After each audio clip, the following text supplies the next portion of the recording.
प्रयागराज महाकुंभ 26 फरवरी को आखिरकार समाप्ति हो गया। प्रयागराज महाकुंभ के बाद अब बारी नासिक के सिंहस्थ कुंभ की है, जिसका आयोजन 2027 में महाराष्ट्र के नासिक में होगा। वहीं महाराष्ट्र सरकार ने इसकी तैयारी शुरू कर दी है, जिसमें बुधवार को महाराष्ट्र सीएम देवेंद्र फडणवीस की अध्यक्षता में सिंहस्थ कुंभ मेला 2027 की तैयारियों को लेकर एक हाई लेवल मीटिंग की गई है, जिससे अलग अलग विभागों के मंत्री और अधिकारी शामिल रहे हैं। और इस बैठक से बाहर आने के बाद महाराष्ट्र के मंत्री गिरीश महाजन ने मीडिया से बातचीत की और इस बातचीत में उन्होंने बताया कि कुंभ मेला 2027 के आयोजन को लेकर महत्वपूर्ण बैठक हुई है।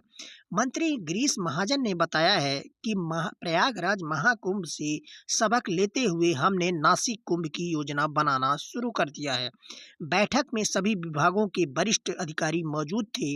रेलवे और नागरिक उड्डयन के अधिकारी भी मौजूद थे, जहां नासिक की सड़कों को चौड़ा करने और नासिक रेलवे स्टेशन पर प्लेटफार्मों की संख्या बढ़ाने और नासिक हवाई अड्डे पर निजी विमानों की पार्किंग पर चर्चा की गई है।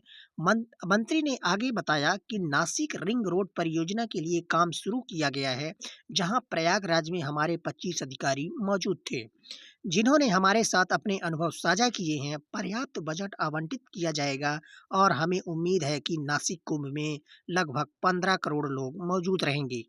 तदनुसार कदम उठाए जाएंगे। साथ ही प्रयागराज कुंभ की तर्ज पर एक अलग कानून बनाया जाएगा।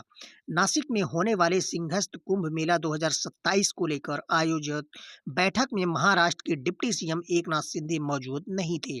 डिप्टी सीएम एकनाथ शिंदे की अनुपस्थिति के बारे में मंत्री गिरीश महाजन ने बताया कि बैठक को बहुत कम समय में तय किया गया था और डीसीएम एकनाथ शिंदे की पहले से एक कार्यक्रम तय थे, इसलिए वो इसमें शामिल नहीं हुए हैं। हालांकि उन्हें इस बारे में जानकारी दी गई थी और मैंने उन्हें फोन पर बात भी की थी।